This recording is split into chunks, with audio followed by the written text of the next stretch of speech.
lettre Hey. C'est une lettre que je trouve super sympa. Je suis amoureux de cette lettre Hey. Vous me direz, il est fou ce mec. Comment peut-on être amoureux d'une lettre? Oui, je sais. Eh bien, j'espère qu'après cet exposé, vous allez avec moi être partagé cet amour pour la lettre Hey. C'est vrai que je fais des différences. Il y a des lettres qui m'intéressent plus ou moins, et celle-là m'intéresse beaucoup. Voilà. Ah là là là là là là. Alors, Rav Zamir, Kol Azamir Igia. La voix du Zamir est arrivée. Rav Zamir nous dit au début de son texte sur la lettre Hey, Ba'ot Hey, on pourrait rester une séance entière sur la première phrase. Tuna yecholet haotza'a min hakoach al hapoal. Lefichach ba'ot Hey nivra haolam. Il dit, dans la lettre Hey est contenu le concept de Otsa'a min hakoach al hapoal. On va essayer de comprendre cette phrase. C'est une phrase importante. On est des hébraïsants que nous sommes. À Otsa'a, Léoti, sortir. D'accord? Min hakoach, koach, c'est la force. De la force. Al, apoal. Apoal, vers le verbe. Donc, si je traduis comme ça, c'est une catastrophe. Parce que vous n'avez rien compris. Donc, c'est pour ça qu'il faut revenir, koach, sortir du koach à la poal. Sortir de la puissance, sortir de la potentialité. Koach, c'est aussi la potentialité. Potentialité, c'est quoi? C'est quelque chose qui n'existe que en termes d'une action non révélée. D'accord? Potentiel. Ça va arriver, mais c'est pas arrivé. El a poal, lifol, c'est agir. D'accord?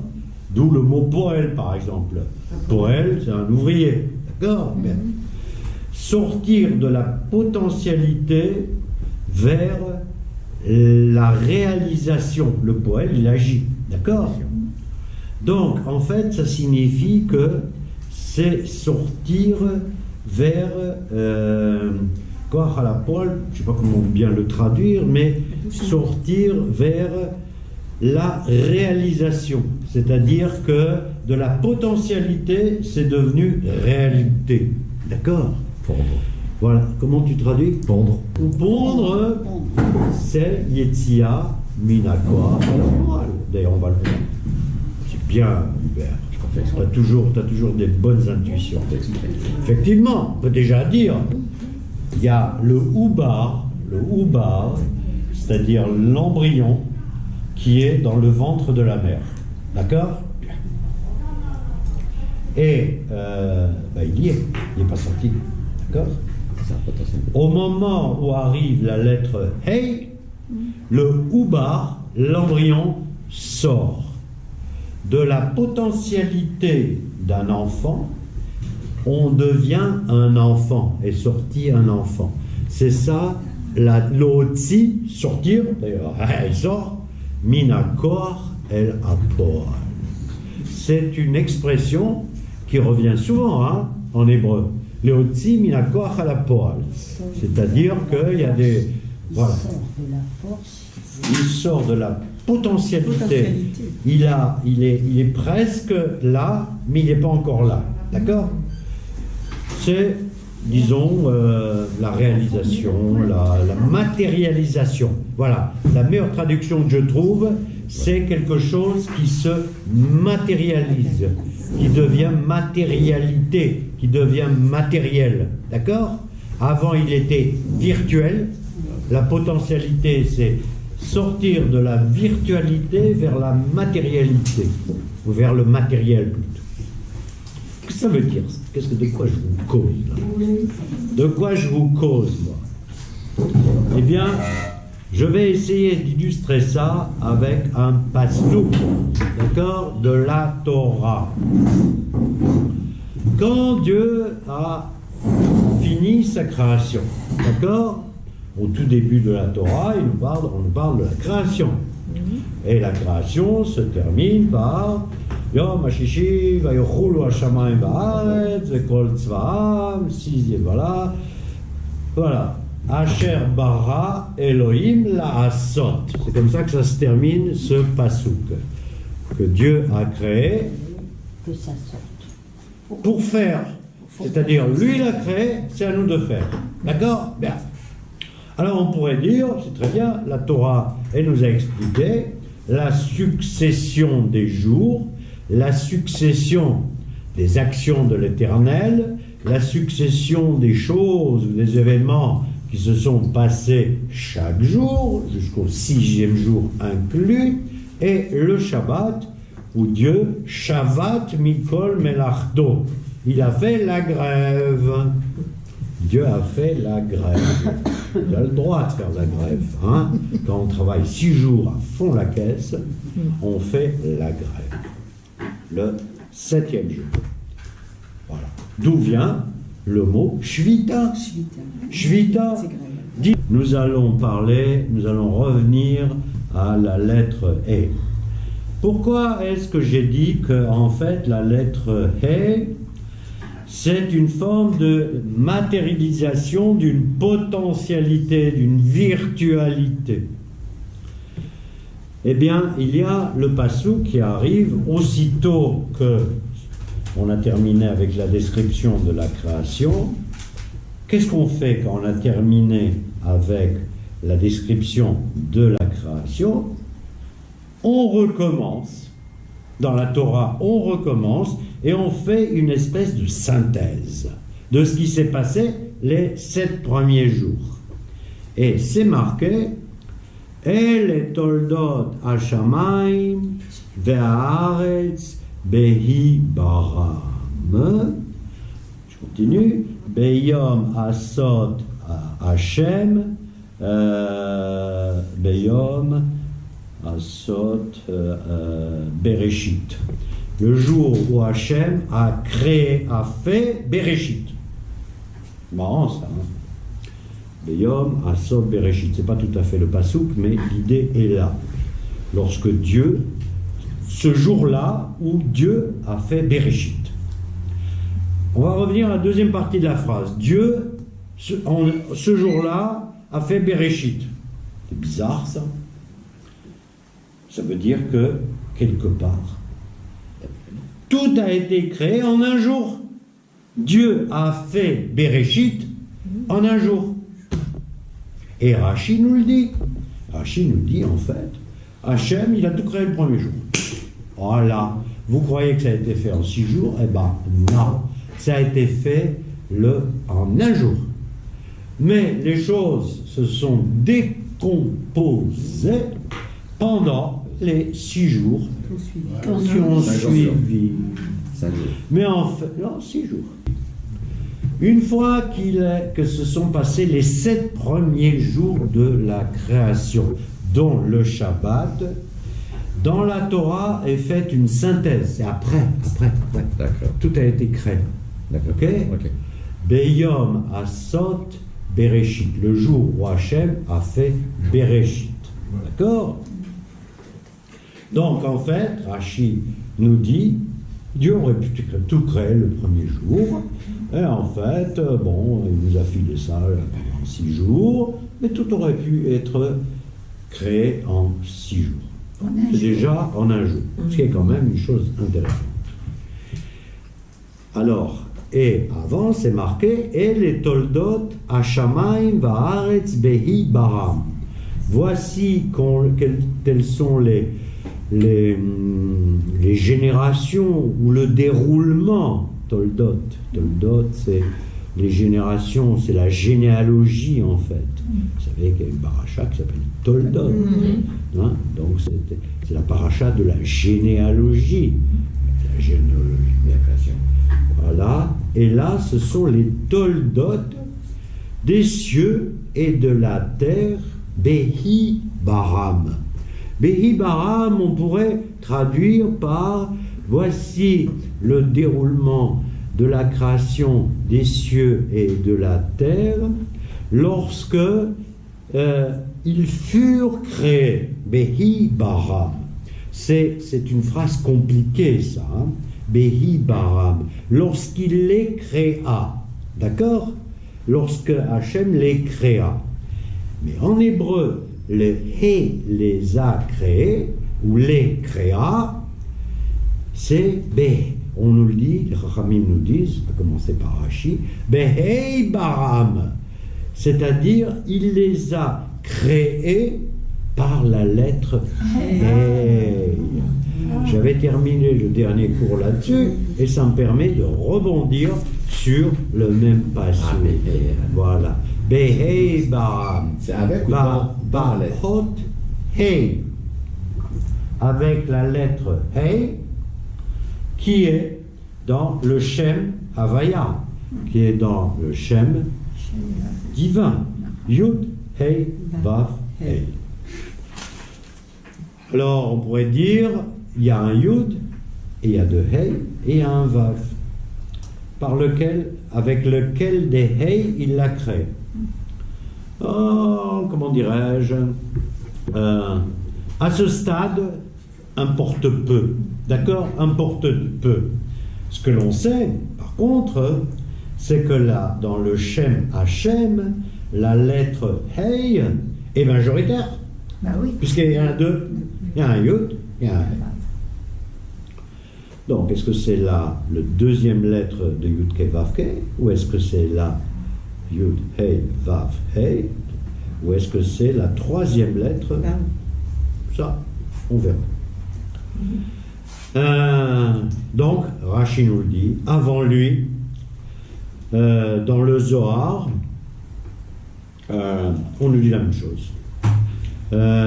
Zohar Akadosh, mais voir, Sheberot Hei, Nivreu Ha'olam Ve'a Adam. Dans le Zohar, il est explicité que c'est avec la lettre Hei que furent créés le monde et l'homme. Voilà. Le monde et l'homme. Et on dit Béhé, c'est dans la lettre ou avec? Avec la lettre. C'est-à-dire qu'Hachem s'est servi. On a dit qu'Hachem s'est servi des lettres pour créer son monde. Et l'homme et tout le reste. D'accord? Et là, dans ce cas précis, avec la lettre Hey, a été créé ce qu'on appelle le Olam HaGashmi, a été créé le monde matériel. C'est ça qui est important. C'est pour ça que j'ai utilisé avant tout un bins pour vous expliquer ce que ça veut dire Mikoach El Apoal, de la virtualité à la réalisation. La réalisation, c'est le monde matériel. Voilà. C'est la table, c'est la marbere de Rennes, c'est mon chapeau, etc., etc. Il a créé les lettres avant, alors. Mais les lettres existaient. Non, les lettres existaient, elles étaient là. C'est pas une question pour l'instant. Elles voltaient dans le ciel, etc., etc. Quand il a voulu créer le monde, il a pris des lettres et il s'en est servi pour créer le monde. Et il a créé le monde spirituel et il a créé le monde matériel. Créer le monde spirituel? Alors, pardon, je savais que tu allais dire ça. Alors,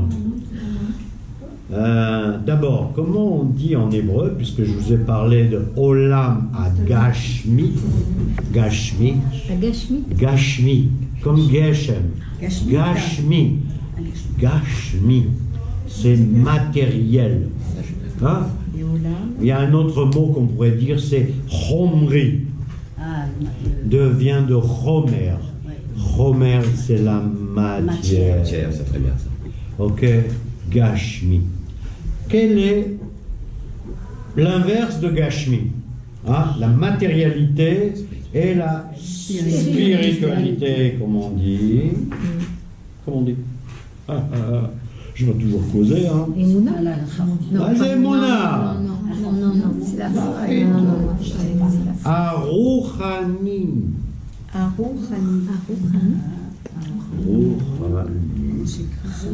Ça vient de Ruach. Hein? Ah, c'est pas. Je vous ai parlé, vous vous souvenez pas? בראשית ברא אלוהים את השמיים והארץ והארץ הייתה תוהו ובוהו וחושך על פני תהום ורוח אלוהים מרחפת על פני המים. Et là, le souffle qu'on a traduit d'avant est le souffle de l'Éternel, comme disent nos rabbins, planer à la surface des eaux. Le souffle, Ruach. Le Ruach, c'est la spiritualité, c'est le vent, etc. etc. D'accord? Non, pas de table. Aujourd'hui, d'accord? Aujourd'hui, comme hier d'ailleurs, le matin, nous tous, nous disons, quand nous faisons les brachot, on dit, qu'est-ce qu'on dit? On dit, on prie le ciel. D'accord? Qu'est-ce qu'on dit? On dit, s'il te plaît, Mashiv Ruach Umorid Agesh. Fais souffler le vent. S'il te plaît, Mashiv Ruach, fais souffler le vent. Et le vent, il va faire venir la pluie. Parce que s'il n'y a pas de vent, il n'y a pas de pluie. Donc, ça veut dire aussi, fais en sorte qu'il y a de la spiritualité dans ce monde et qu'il y a de la matérialité dans ce monde. Ça aussi, ça veut dire exactement la même chose. D'accord? Ruach, on a vu déjà un petit peu dans les lettres précédentes. On sait d'où vient plus ou moins le Ruach. Et on le verra aussi par la suite. Mais ce qui est important, c'est de savoir que après la lettre Aleph, après la lettre Bet, après la lettre Gimel, après la lettre Dalet, hein? Dalet, Dad, mais Shaddai, bien, et voilà, après les nénés, vient le bébé, comme disait Hubière, vient le bébé, c'est-à-dire que le valade, l'embryon va sortir. D'accord? Et là, c'est la matérialité. Un bébé qui sort, tac, il est là. Il faut s'en occuper. D'accord? Ok? Il faut s'en occuper. Il n'y a pas à sortir de là, il faut s'en occuper. Donc, et on nous dit donc, avec la lettre He, ont été créés le monde et l'homme aussi. Alors, voilà. Ok? Alors, He Nivra Olam. Et le Zohar continue et nous dit que grâce à la présence de la lettre He dans ce monde, Omdim Shamaim ve'aretz ve'ayam ve'kol abriot shenivreu. C'est grâce à l'existence de la lettre He que ce monde existe. Il n'existe pas il existe aussi par la force de la gravitation, c'est évident. D'ailleurs, peut-être que le He, c'est la force de la gravitation, c'est pas. Mais s'il n'y avait pas la lettre He qui était là, pour maintenir le monde, dégagez-vous tous, il ne reste plus rien. Donc c'est par la présence constante de la lettre Hey que le monde peut continuer à fonctionner et à exister. Et là, il nous dit Ve'ilu nistalka min haolam afir rega echad aya haolam charev ubatel mikiyumo. C'est-à-dire que si la lettre E disparaissait d'un seul coup, c'est bon, eh bien, le monde serait détruit. Effectivement, nous dirait Zamir, Rav Zamir, ce que je vous ai dit précédemment, Aot Hei poelet bechinat gmar aouba ashalem, anikar berechemimo. C'est-à-dire la lettre E, elle fonctionne par le fait que le bébé, il est terminé, le bébé est sorti et il est terminé. D'accord? Voilà, berechemimo. Ce que signifie aussi, comme on va en parler par la suite, et comme je vous l'ai suggéré un certain nombre de fois, c'est que la lettre Hey, c'est la lettre féminine. C'est la lettre de la féminité. Alors là, moi, j'ai une idée qui n'est pas marquée dans ce livre. Mais bon, on a le droit, hein. Ça s'appelle les Chadesh. Les Chadesh. J'ai fait un chidouche. Un chidouche. Chaque juif, il a le droit de faire un chidouche. Un chidouche, ça veut dire droit d'avoir une idée qui lui appartient. De l'exprimer, pas de l'exprimer, etc., etc. Moi, j'ai une chance incroyable, c'est de vous avoir. Je peux l'exprimer, et vous aussi. Donc, vous allez pouvoir me répondre. Voilà, voilà. C'est un dialogue. Chidouche les Chadesh. Mechadesh bechol yom maaseh bereshit. Vous connaissez cette expression? Dieu renouvelle chaque jour l'œuvre de la création. Chadash. Mais, bah oui, Chadash. Renouvelé. Mechadesh, les Chadesh, renouveler, renouveler. D'accord? Chaque jour, il renouvelle l'œuvre de la création. Et j'ai une idée avec la lettre E. Et je l'oppose à la lettre H. Ah oui. Et vous savez pourquoi je l'oppose à la lettre H? C'est-à-dire, c'est une idée qui m'a été un petit peu soufflée par Rav Zamir par la suite, mais je suis allé un peu plus loin. Réfléchis. Quand on dit Hey, c'est du souffle, elle est expirée. Oui, expirée. Et non pas inspirée. H expiré. Le H, il est inspiré. Comment on dit H? H. Oui. On avale de l'air. Et quand on dit elle, on sort, on rejette. H. On le sait d'ailleurs, dans la grammaire, c'est marqué un H aspiré.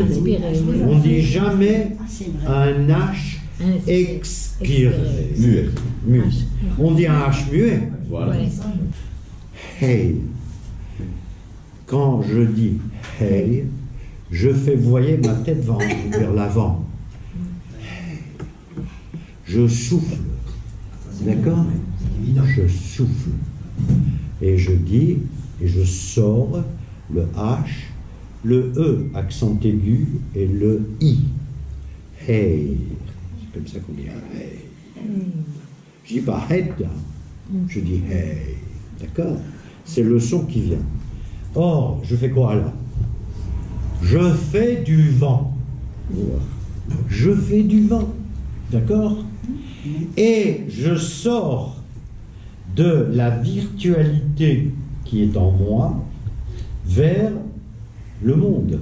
C'est-à-dire, je sors de l'oxygène, de l'hydrogène, de ce que vous voulez. D'accord? Je sors de l'air. D'accord? Je sors du souffle. De la vie.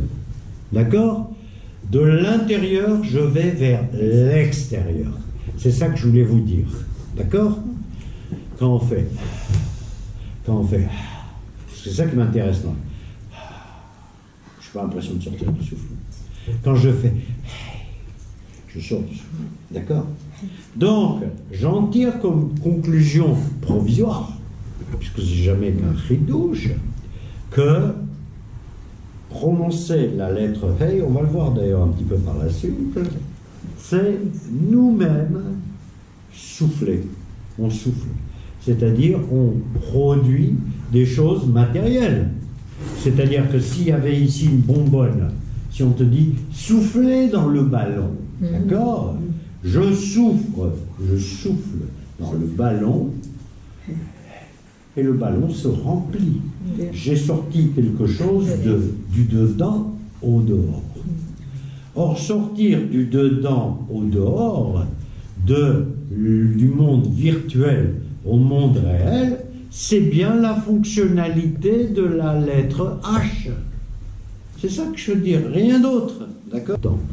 D'ailleurs, les Chachamim nous demandent, c'est quelque chose qui a été beaucoup développé par les kabbalistes aussi, on va peut-être dire un mot plus loin, c'est que on nous demande de prononcer la lettre He.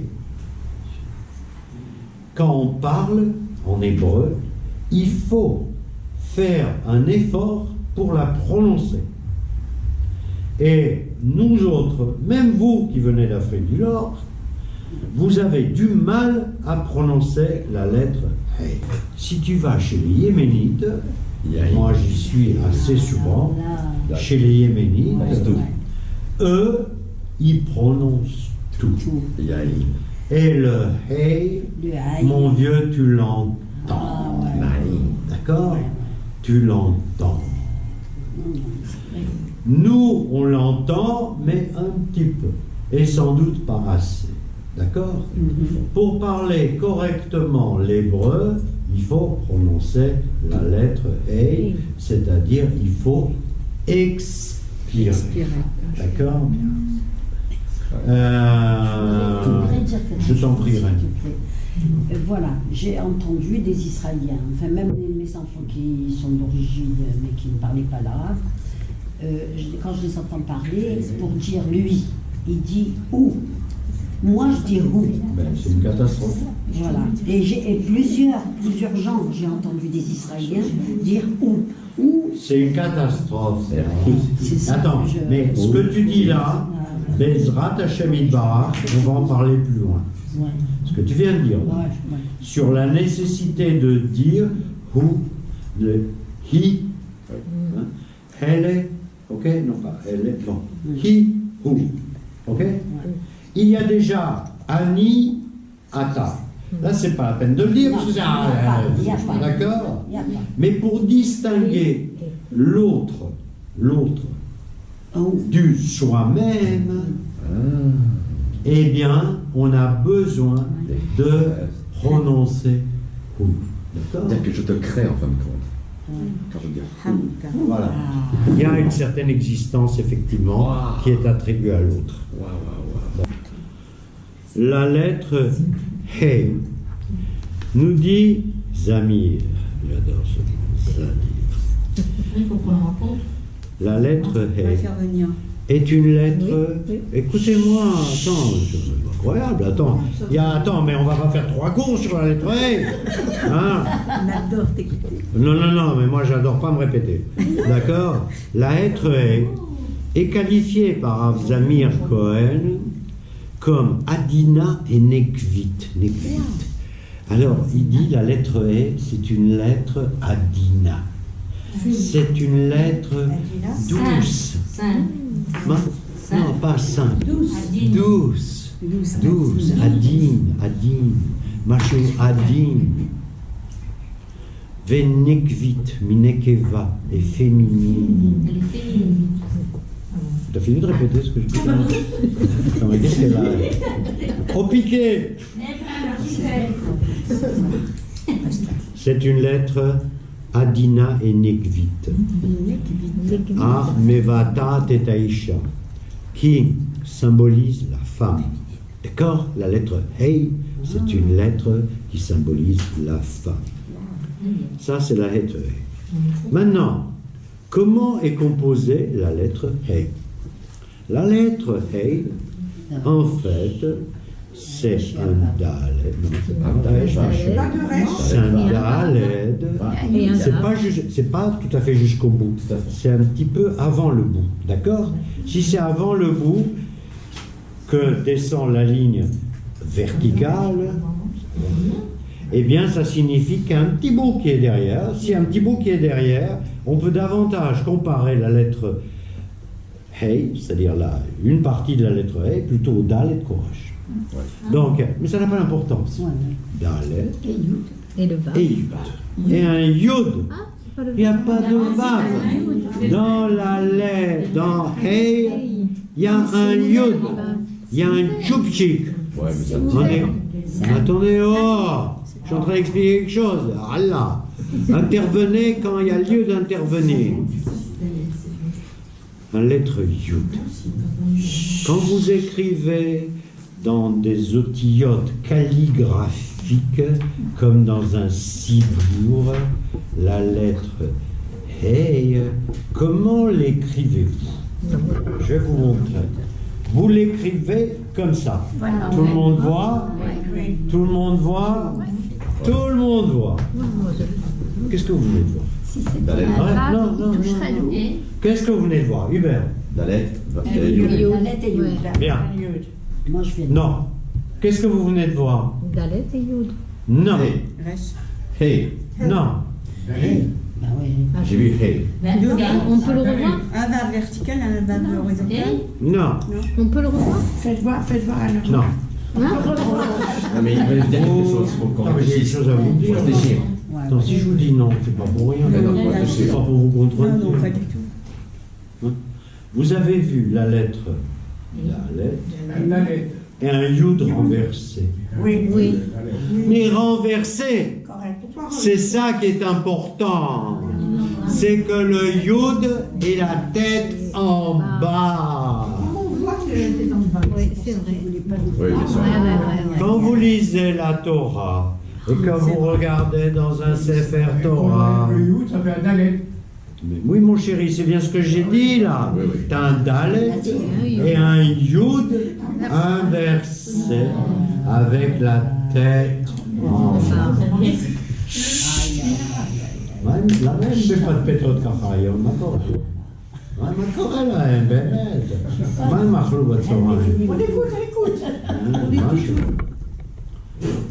Si vous êtes tout oui, alors je vais vous poser des questions. Je vous autorise à répondre à mes questions. C'est déjà pas mal, hein? On va avoir la réponse. Quand vous voyez ce Dalet et ce Yud renversé, avec la tête en bas, qu'est-ce que vous voyez? Et en quoi ça vous raccroche à ce que je vous ai dit précédemment? Que le Yud va vers la matérialité. Il y a fait, mais il y a mieux que ça. Il s'affirme. C'est le bébé qui sort. Voilà, vous avez trouvé la réponse. Qu'est-ce qu'il a dit? Attends, mais ça suffit que ce soit un mec qui trouve la réponse. Un bébé dans le ventre de sa mère. Où il a la tête? Bon. Mais il y a plus fort. Quand le bébé il a la tête en haut, d'abord on n'est pas sûr. Alors, il a la tête en bas. Parce que comme il a la tête en bas, la sage-femme, le gynécologue, ou je sais pas qui, moi, ou chauffeur de taxi, hein, s'il est dans un taxi, il le prend par la tête. Et sinon, il faut faire une césarienne, et il faut le renverser, et c'est dangereux pour la mère, le bébé, nani, nana. Je viens de vous dire que la lettre Hey, qu'une lettre Adina, douce, Adine, et c'est une lettre Nekeva, c'est une lettre féminine. Donc la lettre Hey porte le Oubar, porte l'embryon, et c'est même un embryon qui va sortir au monde. C'est pour ça que la lettre Hey, c'est la lettre de la matérialité, de la matière. Le bébé, quand il sort au monde, il existe. Quand il est dans le ventre de sa mère, il est dans le ventre de sa mère. Ok? Voilà, c'est ça que je voulais vous faire passer. Merci. Moi j'ai C'est la une lettre idée. de- Vas-y, Hubert. C'est les bonnes, mais Vas-y. par rapport au, tu nous avais dit qu'il y avait toujours un rapport d'une lettre par rapport à la suivante. Donc si on reprend le guimel qui donne, quoi on va voir peut-être après, le dalet qui reçoit Ouais. et le hé qui crée. Donc si on dit que le guimel donne de l'amour, le dalet reçoit cet amour et il fait un Et bébé. il fait un... Ah, c'est Ah oui.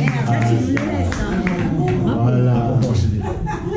Voilà, c'est très joli. Très joli. Et c'est très vrai. Voilà. C'est très féminin. Voilà. Non, non, C'est très, non, c'est très gentleman surtout. c'est la création. Voilà. Alors, on peut faire une petite aparté qui n'est pas inintéressant. C'est Ish, Isha. Ish, Isha. D'accord? Ish. L'homme.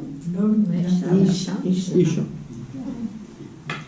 Qu'à l'homme que n'a pas la femme, qu'à la femme que n'a pas l'homme. Il faut répondre comme ça. Dans le mot ish, il n'y a pas de hey. D'accord. C'est une partie de la réponse. Dans le mot ish, en principe, un homme est masculin. Dans isha, il n'y a pas de yud. Il n'y a pas de yud. Il n'y a pas de yud. Il n'y a pas la... Il n'y a pas un yud. Il n'y a pas le yud. Un yud, c'est quoi un yud? Hein? Un yud inversé. Un yud inversé. C'est quoi un yud inversé? C'est un bébé. Ouais. D'accord? Ouais. Un bébé. Voilà. Il y a les pieds en haut, la tête en bas. D'accord? C'est un yud inversé. Mais avant de devenir un bébé, C'est un oubar. il était quoi? Oubar. C'était un oubar, c'est-à-dire Un embryon. Un embryon. Très bien. Et avant de devenir un embryon, C'était un spermatozoïde. c'était un spermatozoïde. Quand même. À quoi ressemble un spermatozoïde? Il y a un yud. Un yod, alors. Un spermatozoïde, il a La une grosse tête et une petite queue. Ok? C'est ça un spermatozoïde. J'ai déjà vu vous avez appris des sciences Il a naturelles. déjà la tête en bas. Hein? Il a un spermatozoïde. Ouais, ouais, c'est- D'abord, on va en parler longuement. Après, quand on va faire une autre lettre. Quand on va faire une autre lettre. Et je vous le dis tout de suite, quelle va être l'autre lettre? Le zaïn, non? Le zaïn, Khazan. On va parler longuement des spermatozoïdes quand on va aborder la lettre zaïn. Waouh. Mais nous ne sommes pas à la lettre Non, zaïn. on est à Nous Hey. sommes à la lettre Le Hey. 19. À la lettre Hey. Et la lettre Hey, elle a un dalet comme ça. Et elle a un spermatozoïde, Ouais. c'est-à-dire un yud inversé. La lettre Hey, elle a... Toutes les lettres ont une particularité dans l'hébreu, c'est évident, hein, quelque chose qui les caractérise. Mais la lettre Hey, essayez de l'imaginer une fois. Oh, comment dirais-je, essayez de... On n'a pas besoin de crayon, de papier, machin, etc. On a une tête, on a l'imagination. On se représente la lettre Hey, majuscule. Vous la représentez tous dans la tête. Elle a une particularité, sa lettre Hey, qui est tout à fait étonnante. Est-ce que vous avez envie de... Pas très difficile, hein? C'est pas comme une partie d'un toit ou d'une protection Il n'est pas quelque part fermé. en haut. Alors ça, c'est plutôt la lettre Dalet, ma chérie. Ah bon, d'accord. Mais j'étais pas Parce que la lettre Dalet, effectivement, elle a un toit. Et elle a un linteau. Et elle ressemble à une porte. D'accord? Mais elle a un toit. Et voilà. Mais la lettre Hey, par rapport à la lettre Dalet, sur un plan visuel. Est-ce qu'il n'y a pas quelque chose qui vous amuse, qui vous intrigue, qui vous C'est pas comme pi. Pi. Pi. Pi. Les Grecs. Ah non, c'est pas pi. Non, c'est pas pi. Moi, ce qui me fait. Elle est pas fermée. Attends, je sens que la vérité, Angélique. Vas-y. C'est à toi. C'est toi que je parle. Il me semble que la lettre He, elle peut basculer parce qu'il n'y a rien qui la retient en haut Elle est pas fermée. du Yud. Exact, la lettre Elle peut être à He l'envers. peut basculer. Parce qu'il y a Avec rien, une jambe. il y a un jour entre le toit C'est et le fermé. Yud. Voilà. Elle n'a pas de soutien. Voilà. Et là, tu as un Besséder. Le dalet. Le Dalet. Le dalet encore moins. Hein. Encore moins le dalet. Le dalet encore moins qu'il y a comme ça. T'as un coup de vent, pas parce que c'est la gueule. C'est lui ouvert. Oui, mais la lettre He, Bien. elle Bon, peut parce qu'on s'allumer. cherche. fermé. Besséder. Alors, ok. Je sais pas. Pour l'instant, la lumière n'a pas jailli. Donc, Il peut carré quelque chose. le Shedrav Zamir qui va nous le dire. Plutôt carré. La lettre He, elle a une particularité, et cette particularité a une symbolique très très forte, c'est qu'elle a une fenêtre en haut qui va vers la gauche, donc une ouverture, et elle a une fenêtre en bas qui va vers le bas. Exact, Oui. exact. Oui, si. Oh, bébé, mata me cache-cache. Regarde. Elle n'a pas une. Ah, ta main, Reste ta main. Ton doigt. Bah oui, Ah oui. Deux ouvertures. Elle est ouverte en bas. Oh oui, en bas. D'accord. La lettre He est ouverte en haut, vers l'infini gauche, et elle est ouverte en bas, vers la terre. Matériel. Ah, c'est l'union. Ça, c'est lourd de sens. C'est lourd de sens. Et ça illustre, pour les juifs, j'allais dire, un peu religieux, Haredi, la notion de Teshuvah. Sur le quoi? Teshuvah. C'est-à-dire que tu as deux façons de vivre. Soit à ta nofel la tehom, ça s'écrit tehom. Ça veut dire quoi tehom? Les abysses. Taf. Hey, vav même. Voilà. Soit tu t'échappes vers les hauteurs En phase. par la gauche, par la fenêtre du type. Tu peux soit tomber, Soit te relever. soit te relever et sortir vers l'air. Voilà. Et t'approcher vers Hachem. Soit tu tombes vers les Tehom. Tehom, c'est le centre de la terre. D'accord? Moi, ça me fait penser aux épreuves. Pourquoi? Aux épreuves. Quand on a des épreuves, on descend, on remonte, C'est exact. on va respirer. C'est exact. C'est exact. C'est exact, c'est la même chose. Théom avec C'est-à-dire Tehom, Un tam. Tav, Hey, Vav, Mem. Oui, donc abîme. Et puis, Je vous ai dit. Tehom. Donc, c'est une lettre qui permet, comme tu l'as dit justement, de tomber, de se relever, de tomber, de se relever, etc., etc. Donc, il y a la notion de ouverture et de progression, Monter. puisqu'elle est ouverte vers le côté gauche. Elle peut aller vers les autres lettres À venir. à venir. Elle a, comment dirais-je, elle a un avenir, cette lettre-là, ou cette personne-là, qui sort par la lucarne gauche. oui, qui Celle qui tombe, bah, l'avenir, elle rentre dans la terre. Ouais. D'accord? Ok. C'est Comme la un bébé vie. encore. Voilà, tu Non, là, c'est la vie et la mort. Ah, c'est la vie et la Elle est mort. morte. Ça, c'est la vie et la mort. D'accord? On arrive longtemps. Alors, les Chachamim nous disent l'ifror bera ou l'ifror betov. C'est la notion de bechira. D'accord? Ça, c'est Kerem Shalom. Ça, c'est la notion de bechira, le libre arbitre. D'accord? Le libre arbitre. le libre arbitre, tu peux choisir le bien, tu peux choisir le mal. C'est-à-dire que tout ça, on peut disserter et Allah jusqu'à la fin des temps. D'accord? Mais sachez, en tout cas, c'est aussi le Yetzera Tov et le Yetzera Ra. Est-ce que tu vois ce que je veux dire? C'est-à-dire que ça peut prendre une dimension de Kedusha et une dimension de Moussar, de morale, ou ça peut prendre une dimension extrêmement concrète, tangible, Gashmi. Tu vois? Tout dépend comment tu la regardes. D'accord? Moi, je préfère vous livrer les différentes... voilà. Il est évident que le Rav Zamir, qui est un Rav Zamir Cohen, lui, bon, Rav Zamir Cohen est connu pour quelqu'un qui fait faire teshuva aux gens. D'accord?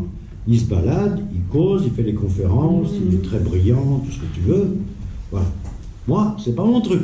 D'accord?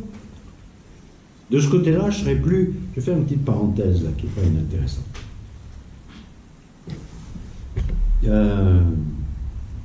La notion de faire teshuva, ça c'est une chose que j'ai entendue très récemment à la télé. Vous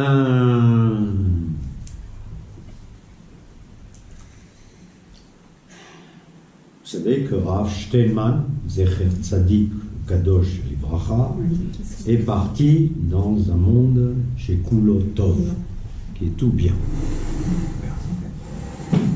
Et évidemment, ça a permis au Haredim, au monde Haredi, au monde Haredi, de parler, de s'exprimer. D'accord? Et toutes les sensibilités se sont fait entendre là, avec un consensus qui est que Rav Steinman était quelqu'un de très apprécié par tout le monde. D'accord? Que ce soit les Lituaniens, ce qu'on appelle les Litaïm, les Litvaks, donc ceux qui étudient surtout, que les Chassidim. D'accord? Et à un moment, a germé comme ça la question, c'est une question qui est très importante, c'est est-ce que les Haredim, les ultra-orthodoxes, ont le devoir de faire de les Arzir Bichouva, c'est-à-dire de faire revenir les gens à la religion, à Kadosh Baruch, etc., etc. Et là, on a entendu plusieurs sons de cloche. Un des sons de cloche, ça a été, évidemment, il faut faire venir l'Arzir Bichouva, ce que pense Lubavitch, ce que pense beaucoup de séfarades, de rabbanim séfarades, hein. Et il y a des mouvances dans le monde Haredi qui disent absolument pas. C'est pas notre boulot de faire revenir qui que ce soit, Bitchouva. D'ailleurs, on n'a même pas à les approcher, les chilonim, les non-religieux. On n'a pas à parler avec eux. Et il y en a d'autres, mais si, ils comprennent jusqu'au bout. Et il y en a d'autres qui ont dit, si, nous devons parler avec eux pour leur apporter de la matière qu'ils n'ont pas, afin qu'eux-mêmes se fassent une opinion et ensuite décident s'il faut revenir Bitchouva ou ne pas revenir Bitchouva. Leur donner le choix. Mais pour donner le choix à quelqu'un, il faut le nourrir. Il faut lui apporter de l'information. Hein? Moi, avant que je commence à étudier, je n'étais pas spécialement un rachat, un méchant, et j'ai commencé à étudier un guide extrêmement élevé, avancé. Mais j'ignorais tout simplement Sheva. j'ai reçu de l'information. Quand j'ai eu l'information, bon, à ce moment-là, etc., j'ai pu décider. C'est ce qui signifie quoi? Ce qui signifie quand même que la majorité des Haredim, la majorité, je pense, j'en suis pas sûr, et surtout dans les mouvances chassidiques, à l'exception des Lubavitch. Donc vraiment, c'est le... Voilà, c'est ce qui les préoccupe avant tout. C'est-à-dire les gens avec les filets, faire ceci. Mais dans les autres grandes mouvances, qui sont plus importantes en termes numériques et en termes de pouvoir même, des Lubavitch, soit le juif qui ne connaît rien ne va qu'à Chapre, qui continue à ne rien connaître, c'est pas mon problème, soit s'il ne connaît rien, au maximum, je lui apprends un certain nombre de choses, à charge pour lui d'en tirer les conclusions qu'il veut. Ok? Donc il y a toutes les mouvances possibles et imaginables. D'accord? Et toutes les tendances possibles et imaginables dans le judaïsme. D'accord? Alors, pourquoi un certain nombre de mouvements chassidiques ne veulent pas rentrer en contact avec des juifs qui ne sont pas religieux? Pour des raisons très simples. C'est pour ne pas être tenté, subir, être infecté, avoir des microbes, etc. etc. C'est les mêmes raisons pour lesquelles ils ne veulent pas faire l'armée. Hein? C'est pas parce qu'ils ne veulent pas servir, s'ils ne veulent pas se mélanger avec d'autres. Ça, là, c'est leur problème. D'accord? Maintenant, je vais, avec votre permission, vous donner mon point de vue. Ça vous intéresse ou ça vous intéresse pas? Oui. Mais vous en ferez ce que vous voudrez. D'accord? Parce que moi, je suis pas rabat. Moi, ce que je pense, moi, je me sens beaucoup plus haredi de ce côté-là. C'est-à-dire que je n'ai pas envie de faire revenir qui que ce soit Bitchouva. C'est pas mon problème. Que la personne X, Y ou Z, du jour au lendemain, se mettre à mettre les tefilines, le talit, et la kippa, la synagogue, c'est pas mon problème. Ça ne m'intéresse pas. Par contre, ce qui m'intéresse, c'est d'apporter de la matière. C'est pour ça que j'écris, c'est pour ça que je parle, c'est pour ça que j'agis d'une certaine façon, c'est d'apporter de l'information, de la matière à ceux qui n'ont pas accès à cette matière, etc. À charge pour eux de faire ce qui leur semble bien à leurs yeux. Voilà. Ça, c'est mon opinion à moi. Et de ce côté-là, j'ai une position haredi. C'est-à-dire que moi, je reste dans mon coin. Vous ne restez pas dans votre coin. Ah non, je reste pas. Du moment que vous Oui, mais avez je te de dis, je te prends pas à part. Oui, Pour te dire, attends, mais regarde-moi, voilà comment t'es sapé, là. Hein? Tu mets pas une jupe, là. Mais tu apportes. Ras de Khalil, c'est pour moi c'est quelque chose. Je pourrais pas le faire. Non, mais tu apportes de l'information pour qu'on puisse revenir. Non, j'ai pas dit ça. Mais non, je vous apporte de l'information pour que... Pour nous-mêmes. Non, pour que vous ayez de l'information. La connaissance. Pour savoir. La connaissance. Qu'est-ce que t'en penses? C'est l'ignorance. Je pense que le mot Teshuvah est utilisé globalement pour parler du retour à la religion, avec la ra, faire, ne pas faire. Or, c'est pas du tout ça. Enfin, c'est pas du tout. C'est une partie de ça. Il y a tout le reste. Il y a l'étude, il y a le comportement, il y a l'action qu'on fait dans la vie, il y a tout ça. Ce que tu appelles plutôt le derech eretz dans ce cas-là. Ouais, exactement, mais donc je pense que c'est un petit peu dire Teshuvah. Il y a beaucoup de gens qui en vont jusque-là. Voilà. Moi, je suis d'accord à 100% avec ce que tu viens de dire. D'accord? Et on en a parlé longuement à d'autres occasions. C'est Ben Adam les Chavero, Ben Adam les Hachem. Les rapports entre l'homme et son ami et les rapports entre l'homme et son créateur. D'accord? Ben oui. C'est personnel, c'est personnel. Tout ça, non, c'est-à-dire il y a deux types de rapports. Quand même. Moi je dirais, oui, Ben Adam Leatzmo, absolument. Il y a trois niveaux, tu as raison. Ben Adam Leatzmo, entre l'homme et l'homme, moi vis-à-vis de moi-même, et in fine c'est quelque chose, c'est la chose la plus importante finalement. Moi et entre Hachem. C'est toi vis-à-vis de Hachem, et c'est toi comment tu dois te comporter avec l'autre. Avec l'autre. Comme disait Lévinas, il avait une belle phrase. Il disait le petit autre. Voilà. C'est-à-dire que nous, on est nous, et tous les autres, c'est le petit autre. Parce que quelque part, on est tellement plus important que les autres soi-même. D'accord? Et là, je voudrais terminer sur une chose que j'ai entendue sur Rav Sheilman, de la part de la bouche de Rav Sheilman. Une chose qui m'a beaucoup frappé. Vous savez que Rav Sheilman, Zichrono Livracha, était quelqu'un de très anam, de très humble. Et en plus, il avait un mépris total des biens matériels.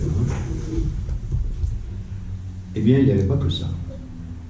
Il avait un mépris, son vrai mépris, c'était après ce qu'il appelait Gava. Quoi? Gava. Quoi? La Gava, l'orgueil. L'orgueil, bien sûr. Lui, ce qui le mettait hors de lui, C'est ça. même à 103 ans, c'est quand les Chachamim lui parlaient, disaient-elles, est-ce qu'il faut faire, par exemple, on a soulevé le problème, faire des yeshivot ou des écoles pour ceux qui avaient du potentiel et créer des écoles pour ceux qui avaient un moindre potentiel.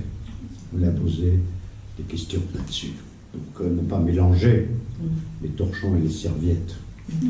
Ça l'a foutu dans une colère noire. Il dit c'est grave. D'accord? Alors on lui a dit mais ce Talmid Chacham là, ces Talmidei Chachamim là, c'est des grands Talmidei Chachamim. Il dit oui, Talmidei Chacham et Gaven. Avant tout, ce sont des Talmidei Chachamim orgueilleux. D'accord? Donc, il faut. La chose la pire, c'est l'orgueil. La chose la pire, c'est l'orgueil. Et s'il y a une chose à se souvenir de Rav Steinman, c'est qu'il ne faut jamais se la jouer. Il fallait lutter. C'est une lutte incessante. C'est une lutte de tous les jours. C'est une lutte de tous les instants. J'ai ta part. Je sais, tu sais pas. D'accord? C'est une lutte de tous les instants qu'il faut s'imposer à soi-même. Voilà. Et j'ai pensé que ça serait bien qu'on termine là-dessus. Parce que c'est quand même Rav Steinman, il n'y a pas de quoi. Raoul. Alors, je voulais compléter des choses que je vous ai dites et qui n'étaient pas tout à fait exactes. Ma traduction était approximative. Alors, comme ça, grâce à Hubert, je peux m'entendre, donc entendre toutes les bêtises que je dis. Voilà. Donc, je vais essayer de rectifier une citation qui est importante. Moi, j'aime beaucoup. Dans Shir Hashirim, Asher Shlomo, Mineshikot Piu. Alors, il y a une phrase que moi j'adore, c'est Anitzanim niru ba'aretz ve kolator nishma, non, ve et azami rigia ve kolator nishma ba'artzen. Eze yofi. Alors, Anitzanim niru ba'aretz, c'est quelque chose, c'est une phrase qui a fait couler beaucoup d'encre. et surtout beaucoup d'encre kabbalistique. C'est une phrase qui est très prisée dans le Zohar par Rabbi Shimon Bar Yochai. Je ne vous parlerai pas de ces aspects kabbalistico, parce que de toute façon je ne les comprends pas, mais Anitzanim niru ba'aretz. Mais c'est une phrase qui parle, d'après moi, de la délivrance et de l'arrivée du peuple juif sur ces terres. Voilà, c'est comme ça que moi je la vois. Anitzanim niru ba'aretz. Nitzan, pluriel nitzanim. Mazen nitzan. Les bourgeons. Nitzan, Nitzanim. Il y a un village là. Oui, il y a le village de Nitzanim. Les bourgeons. Mais oui. Ou d'Ashdod. Donc, Anitzanim Niruba. C'est-à-dire, sauf, les bourgeons ont fleuri en Israël.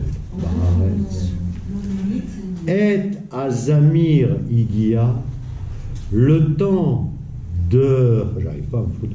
Du. Le temps du. Cet oiseau qui chante joliment bien, Jacques. Du rossignol. Le temps du rossignol est arrivé. Et Azamir, et Imain, et le temps. Ne pas confondre avec et, avec al. Et, c'est Zman.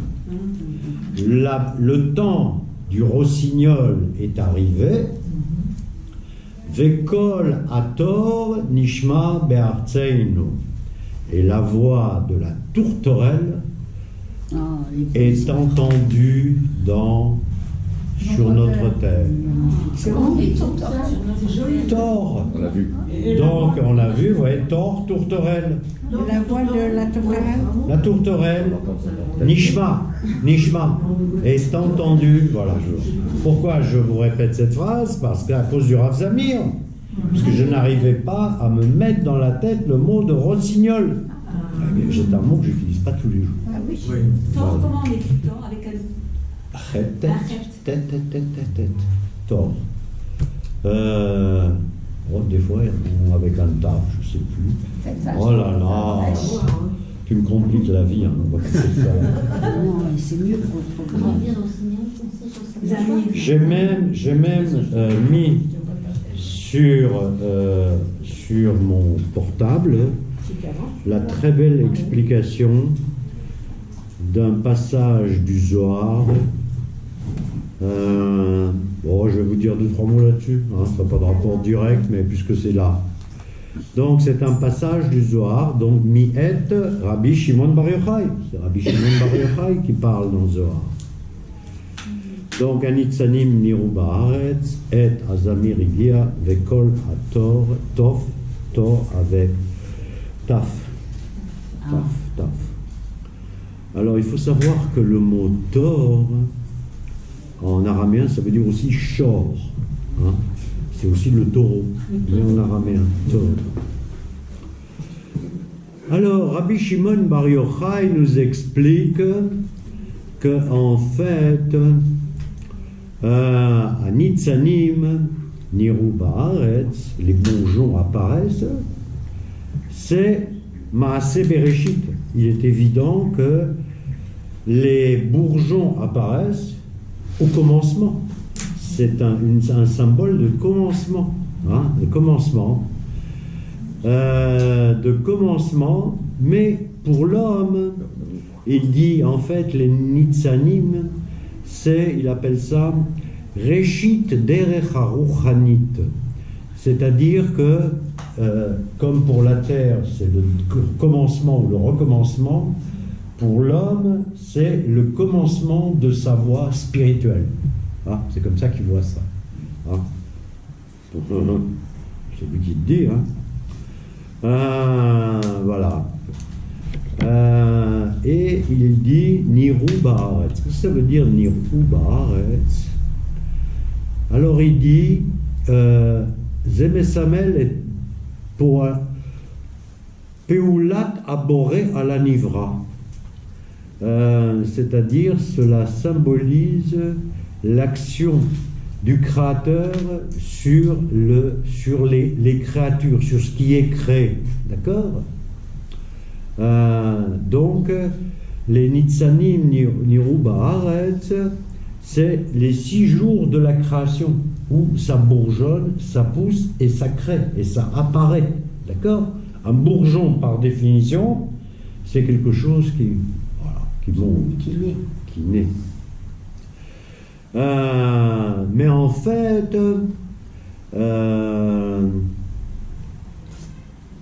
et c'est amusant parce que il nous dit que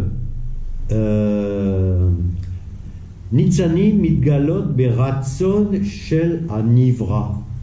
Les Nitzanim apparaissent, se dévoilent grâce à la volonté de la création. Et si on regarde bien dans le mot Nitzanim, il y a une racine qui s'apparente à ce qu'en français on appellerait la volonté. Nitzanim. Réfléchissez. Nitzanim. Mazé choliot. C'est Ratson. Ratson.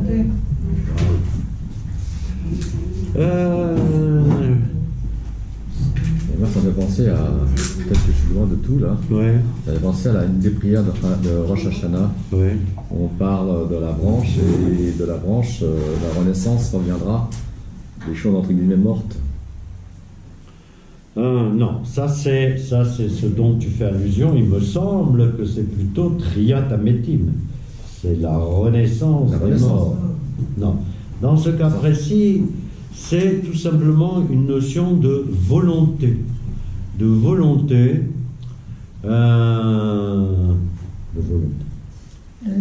Oui.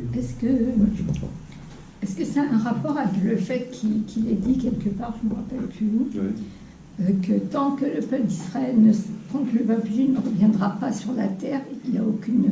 oui, moi je suis tout à fait d'accord.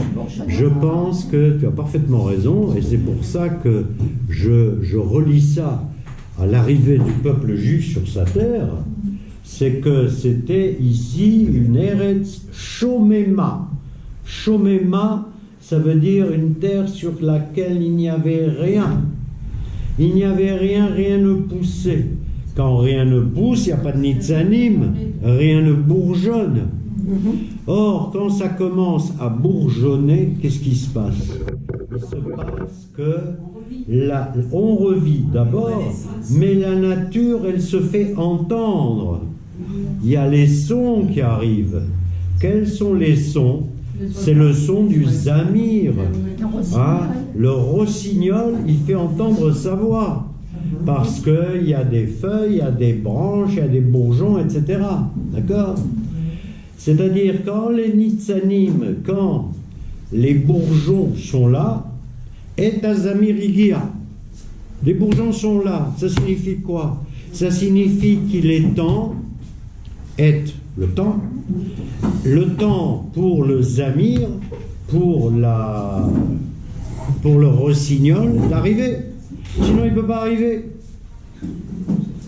Vekol ator nishma be'artseinu. Et la voix du tor, dont tor c'est une colombe, d'accord? C'est une colombe d'où. Et c'est la proximité avec ce que je vous ai toujours dit, c'est-à-dire que l'hébreu Shoreshal et Shonot, Tor égard Torel. D'ailleurs, si on cherche bien dans le mot Zamir, je vous ai dit qu'il y avait un livre tout à fait formidable de M. Katz, Mosenson, il s'appelle The Word, où il a fait une espèce de dictionnaire avec des tas d'entrées, des entrées en anglais, des entrées en hébreu, et lui, il associe le mot zamir au mot sound. Quelque part, pour lui, ça a la même connotation. C'est un peu éloigné, mais j'ai essayé tout à l'heure de regarder, j'avais l'impression qu'en allemand, c'était plus proche. Quoi qu'il en soit, Zamir, l'oiseau qui symbolise le plus le chant, c'est celui qui apparaît quand les bourgeons sont là. Et à ce moment-là, il y a une voix, la voix du Thor, d'accord, Nishma Be'artseim, est entendu. Voilà. Donc là, je fais honneur au Rav Zamir Cohen, parce que comme je me suis planté sur le terme de Zamir, je l'avais pris pour un autre bestiau chantant. Mais taureau, t'as dit aussi taureau? Non, Thor en hébreu, Thor c'est tourterelle, c'est colombe, mais en araméen, Thor ça veut dire shor. Et c'est aussi le. C'est aussi Yona. C'est aussi Yona. Mais Yona, c'est différent. C'est pas le chauffard. Shor, c'est un taureau. Voilà. Mais le mot Thor, qui veut dire tourterelle, qui est un oiseau, quand vous l'adaptez en araméen, eh bien, c'est le taureau. C'est amusant d'ailleurs. Ah oui, parce que Thor en araméen, shor, et en français, taureau. Hein? C'est pas rigolo ça? Voilà. Après, il y en a d'autres qui diraient, mais il n'y a aucun rapport entre l'hébreu et les autres langues. Ça n'a pas été prouvé scientifiquement. N'est-ce pas, cher ami? Oui, cher ami. Vous voyez à quoi je fais allusion. Alors, je voulais compléter ce que je vous ai dit sur la lettre Hey. Parce que, mais rapidement, parce que Rav Zamir Cohen nous dit des choses très, très intéressantes. Vous vous souvenez que je vous ai dit que la lettre Hey, ça symbolise la naissance et l'enfantement, d'accord? Et l'enfantement. Et Rav Zamir rajoute que c'est aussi la lettre de la Parnassa. Hein? Oui. Intéressant, hein? De la Parnassa. Alors, pourquoi est-ce que c'est la lettre de la Parnassa? Alors, il nous dit qu'il est marqué dans le Zohar que dans toutes les lettres susceptibles, il n'y a aucune lettre susceptible d'enfanter, à l'exception de la lettre Hey. D'accord? Et c'est pour ça qu'elle est ouverte de tous les côtés. Elle prend le vent de tous les côtés. Et c'est pour ça que je vais venir, c'est toute une démonstration, hein. Et c'est pour ça que le Zohar, Takshiv ou Bakasha, quand je dis rien d'important, bon, là je dis quelque chose qui est important.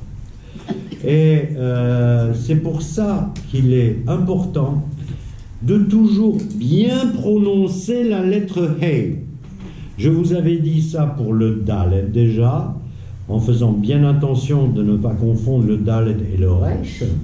Et là, Rav Zamir nous rappelle combien il est important de insister sur la lettre Hey et de ne pas l'avaler. Et là, il nous donne un exemple. C'est, il nous dit par exemple, quand vous dites la bracha, Amotzi lechem min haaretz, il y a beaucoup de gens qui oublient et qui nous disent Amotzi lechem min haaretz.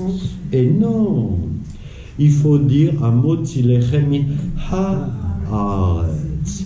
Parce que de la même façon que la lettre Hey, elle produit un petit bébé, le Hey, il produit aussi tout le reste. Tout le reste, la subsistance, l'argent, le bonheur, etc., etc. C'est une lettre qui apporte, c'est une lettre qui produit, d'accord? Amotzi lechem min haaretz. Et tous ceux qui prononcent correctement le Hey dans Motzi Lechem Haaretz ou ailleurs, peu importe, hein, c'est pas seulement là qu'il faut la prononcer, il faut la prononcer chaque fois qu'elle apparaît. Il dit Morid Bekach Leatzmo ou Leolam Shefa Bracha ou Parnassa. Celui qui la prononce bien, il fait descendre dans ce monde et pour lui une abondance de tout et de Parnasse. Alors, bon, il apporte des tas d'autres exemples. On va pas toutes les rapporter, mais il dit voilà. Il apporte autre chose qui est très important. Il dit voilà. Betalmud Mevoar, dans le Talmud, il est écrit Iye Adam Tamid Zahir Bikvod Ishto. L'homme doit toujours et en toutes circonstances être circonspect dans le kavod qu'il donne à sa femme. Voilà. She'ein bracha metsuya, she'ein bracha metsuya betoch beto, ela bishvil ishto. Qu'il n'y a pas de bracha, il n'y a pas de bracha à l'intérieur de sa maison que grâce à sa femme. La meilleure preuve, c'est que souvent les chachamim ou d'autres appellent leur femme Beiti, ma maison. Vous saviez ça? Beiti. Voilà, Aïcha Nikret Bait. D'accord? Et il rajoute quelque chose et il dit à hot, hey, ikeneget sfirat malchut shibiprinat anekeva ayoledet. La lettre hey, elle est associée à la sphira de malchut qui est liée à la femme qui enfante. Ça veut dire quoi? Malchut shibiprinat ayoledet. C'est pas stam comme ça. Hein? Malchut, c'est quoi comme sphira? Malchut, c'est la toute dernière sphira. Hein? On compte toutes les sphirotes, et nous, on est rattaché uniquement à la dernière sphira, qui est à la sphira Malchut, qui est le règne, l'Akadosh Baruch Hu, le règne, peu importe, sur la terre. C'est-à-dire, c'est une sphira terrestre. Hein, par définition, un roi, il gouverne quoi? Il ne gouverne pas les cieux, il gouverne la terre. D'accord? Donc, il est sur la terre, il est, comment dirais-je, il est gashmi, il est matériel. Hein? Un roi ne gouverne que ce qui est sur la terre. D'accord? Bien. Les autres sphirotes, ça se passe dans des sphères beaucoup plus hautes. La toute première sphira, elle est liée à Kadosh Baruch Hu, c'est très bien. Ensuite, on descend, et on arrive à Malchut. D'accord? Donc, c'est ça que je voulais rajouter, c'est d'être, voilà, comme il y a une majorité de dames dans cette salle, elles sont contentes, parce que, voilà, voilà. Alors, autre chose aussi, il y a cette lettre Hey est très, très riche, quoi. Alors, il rapporte autre chose qui est importante à rappeler, c'est pour ça que j'aime beaucoup ce livre. Il dit voilà, dans son livre le Etz HaChaim, qui a été écrit par Rabbi Chaim Vital, qui était l'élève du Hari Akadosh, il est rappelé que chaque constituante de la création, il y a 4 constituantes de la création. C'est comme ça qu'on voyait les choses à l'époque. Il y a Amedaber, le Dibour, qui symbolise le Chai, celui qui vit, nous, hein, aussi les animaux, aussi le rossignol, Medaber, le rossignol il cause, le perroquet il cause. Atzomeach, c'est ce qui pousse, d'accord? Alors, Atzomeach, Ve Amedaber, Achai, Atzomer, Ve Amedomer. Adomem. Alors, on va recommencer, on va être plus clair et plus lent. Adomem, c'est ce qui est immobile. Une pierre. C'est Adomem, d'accord? L'essence du domaine, de la chose qui est immobile, c'est le afar, c'est la poussière. D'accord? Au début, tout poussière, afar. D'accord? Domaine, Ikaro afar.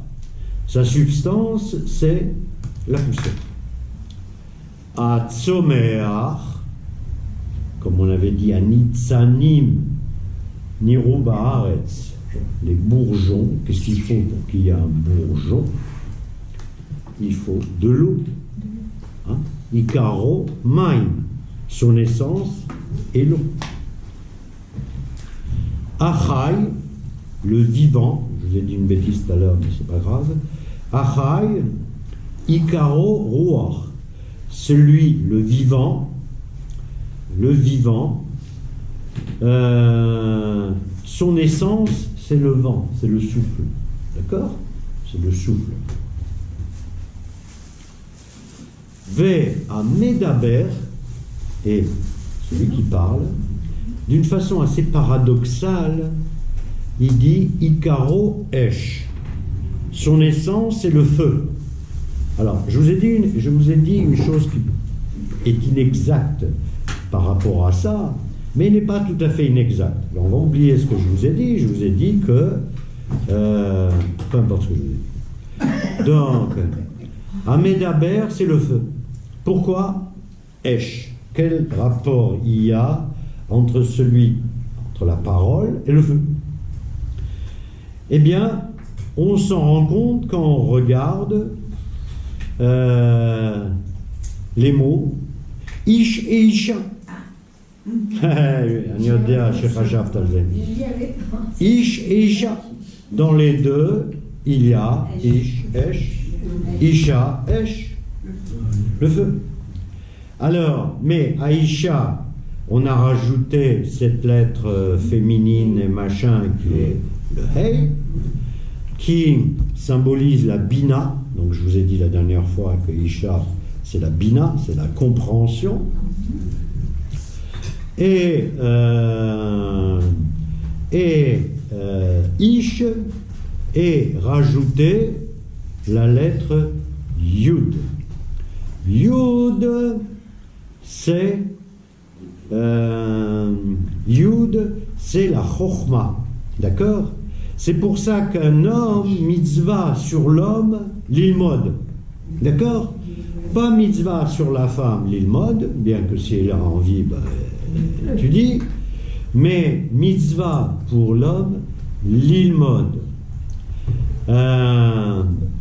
Alors, maintenant, dans le Talmud, ça continue, il dit, mais ok, mais Esh, il y a un problème. Esh, c'est le feu. Donc, ça veut dire quoi, ça? Ça veut dire que chez la femme, il y a le feu, et chez l'homme, il y a le feu. Ça veut dire deux énergies inflammables qui se rencontrent, d'accord? Deux énergies inflammables, qu'elles ne s'annulent pas. Au contraire, elles s'additionnent et ça peut créer un incendie quand les deux feux, voilà, hein, quand l'homme et la femme qui contiennent chacun le feu se rencontrent. Donc c'est pour ça que l'homme, dans sa grande chorma, doit essayer d'éteindre son feu pour laisser la femme s'exprimer. Hein? pour laisser la femme s'exprimer, pour que le feu de la femme, il continue à brûler. Et lui, il doit se mettre, il doit se mettre en veilleuse. Voilà. Il doit se mettre en veilleuse. Après le feu. Ok, bon, je vous l'ai fait vite, mais voilà. Dans l'amour, il y a aussi le feu, mais il est évident que le feu est à la fois bon et le feu peut être nuisible. D'accord? Donc, quand on dit quand l'homme et la femme s'entendent, Shrina Shorat Benehem. La Shrina, elle se trouve parmi eux. Si l'homme et la femme, eh bien, Zemit Laker. Zema, qu'est-ce que c'est l'Idlaker? L'Idlaker, ça veut dire ça s'allume dans un grand feu. D'accord? Ça s'enflamme, l'Idlaker. C'est-à-dire, Zekol Macheratzit Ilosif. Sinon, on ferait 2 cours sur le Hey. Et ce n'est pas juste pour les autres lettres, mais j'ai pensé que ce ne serait pas inintéressant de parler de ça. Donc, Ish, Isha, n'oubliez pas le feu.